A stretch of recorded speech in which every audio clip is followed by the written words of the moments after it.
प्यारे बच्चों, आज हम आपको एक खूबसूरत कहानी सुनाने जा रहे हैं। ये कहानी है एक प्यारी शहजादी की जो पहाड़ों में रहती है। इसका नाम है शहजादी नीलम।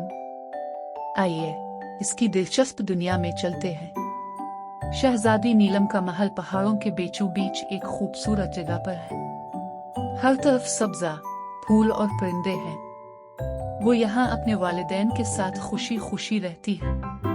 नीलम का दिल बहुत बड़ा और नर्म है। वो सबसे मोहब्बत करती है और सब इससे मोहब्बत करते हैं। इसकी दोस्तियां जंगल के जानवरों और परिंदों से हैं। वो उनसे बातें करती और उनके साथ खेलती है। एक दिन पहाड़ों पर एक काला बादल छा गया। जंगल के जानवर और परिंदे परेशान हो गए। उन्होंने शहजादी नीलम से मदद मांगी। नीलम ने अपनी बहादुरी दिखाने का फैसला किया। इसने अपनी बेहतरीन पोशाक पहनी और अपने घोड़े पर सवार होकर बादल की तरफ रवाना हुई। जब नीलम बादल के पास पहुंची तो उसे पता चला कि यह बादल एक उदास जादुई मखलूक है। इसका नाम था मोनो और वो अकेला था। नीलम ने इससे बात की और उसकी कहानी सुनी।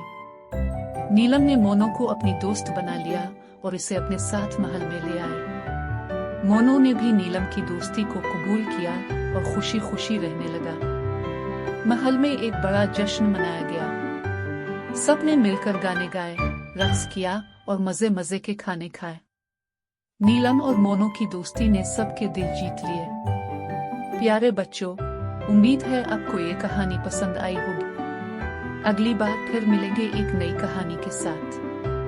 अगर आपको ये कहानी पसंद आई हो तो हमारे चैनल को सब्सक्राइब करें और मजीद दिलचस्प कहानियाँ सुनने के लिए हमारे साथ रहें।